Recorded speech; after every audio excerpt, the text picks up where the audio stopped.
شاہی دربار کا افسر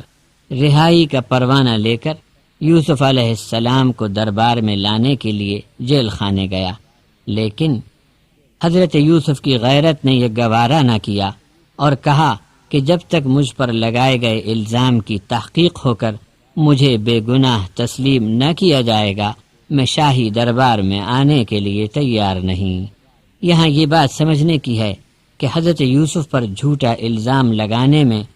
پہل تو بیگم عزیز نے کی تھی اور پورا طوفان تو اسی نے کھڑا کیا تھا، لیکن حضرت یوسف علیہ السلام نے حق پرورش کے احسان کا خیال فرما کر بیگم عزیز کا نام نہیں بلکہ بڑے گھرانے کی مصری خواتین کی طرف بادشاہ کو توجہ دلائی۔ بعض مفسرین کے نزدیک یہ قول حضرت یوسف علیہ السلام کا ہے، لیکن دوسرے مفسرین کچھ ایسے بھی ہیں جن کا یہ کہنا ہے کہ یہ قول بیگم عزیز کا ہے۔ ہمارے خیال میں یہ دوسری بات زیادہ مناسب ہے کہ بیگم عزیز نے اپنے نفس کو بری نہیں بتایا کہ نفس تو برائی کا حکم دیتا ہے۔ شاہی دربار میں بات چیت کے بعد حضرت یوسف علیہ السلام کے جوہر کھلے اور بادشاہ کو یہ احساس ہوا کہ ملک کو لا قانونیت، نا انصافی، مالیات اور محصول کی افراتفری سے بچانے کے لیے کسی باوقار اور امانت دار وزیر کے فرائض صرف یہی شخص ادا کر سکتا ہے، اور اس نے حضرت یوسف کو مکین اور امین کا خطاب دیا۔ حضرت یوسف علیہ السلام نے دیکھا کہ بادشاہ اس قدر متاثر ہے تو بادشاہ سے فرمایا کہ ان عہدوں کے ساتھ مجھے تمام خزانوں پر بھی مکمل اختیار دیا جائے تاکہ قانونی قوت کے ساتھ مالی طاقت کا استعمال کر کے ملک کے معاملات کی اصلاح کرنے میں مجھے آسانی ہو۔ حضرت یعقوب علیہ السلام کو پھر کھٹکا ہوا کہ اب کی بار یوسف کے بھائی کو لے جانے کی چال بیٹوں نے چلی ہے۔ ادھر بھائیوں کا دل صاف تھا، کوئی چال نہیں تھی، البتہ ایک بھائی کا نام لکھا کر سرکاری خزانے سے اناج لے آئے تھے۔ اب اس بھائی کو عزیز مصر کے پاس حاضر کرنا ضروری تھا، لیکن نبی کی بات اور اس کے دل کا کھٹکا وزندار ہوتا ہے، اور کچھ نہیں تو یوسف علیہ السلام کی تدبیر تھی کہ کسی طرح اپنے بھائی بنیامین کو مصر طلب کریں۔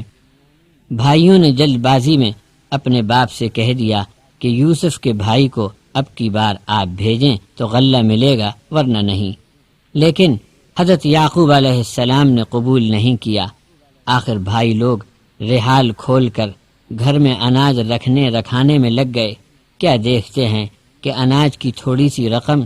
جو عزیز مصر نے برائے نام لوگوں پر لازم کی تھی وہ بھی ان کے سامان میں واپس رکھوا دی گئی ہے۔ یہ تدبیر حضرت یوسف علیہ السلام کی تھی، لیکن اس سے بھائیوں کی ہمت بڑھی کہ اب اپنے باپ کو پھر راضی کرنے کی کوشش کریں۔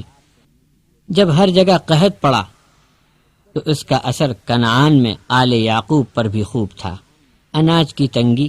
اور ادھر حضرت یعقوب کی عمر بھی کافی ہو گئی تھی۔ تمام بیٹے اصرار کر رہے ہیں کہ بنیامین کو بھیجو۔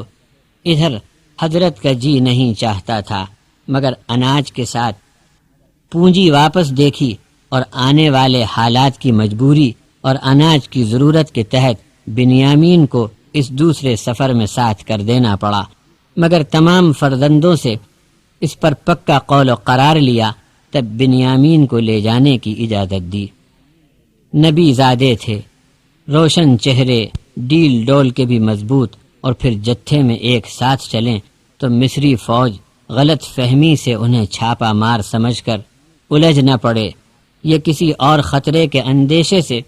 حضرت یعقوب علیہ السلام نے تدبیر بتائی کہ سب کے سب ایک ہی دروازے سے داخل مت ہونا، بلکہ الگ الگ دروازوں سے داخل ہونا تاکہ کسی کی نگاہ میں نہ آ جاؤ۔ تقدیر میں جو کچھ لکھا ہے اسے تو ہونا ہے، لیکن تدبیر کرنا منع نہیں اور اسباب کا بچاؤ بھی کر لینا چاہیے۔ مگر یہاں تقدیر سے ہی ایک واقعہ پیش آیا کہ بنیامین مصر میں روک لیے گئے، جیسا کہ آگے آئے گا۔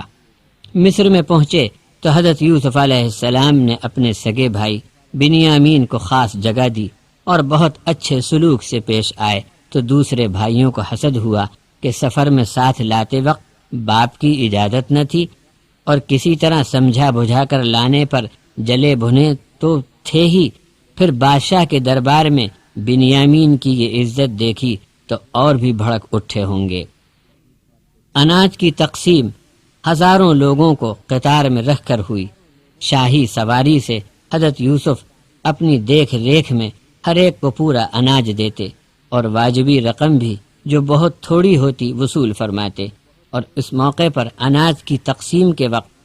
عزیز مصر کا سرکاری عملہ اور دفتر، اس محکمے کے افسران سب حضرت یوسف کے ماتحت ہوتے، سرکاری خیمے بھی لگتے ہوں گے اور شاہی شان و دبدبہ بھی خوب رہتا ہوگا۔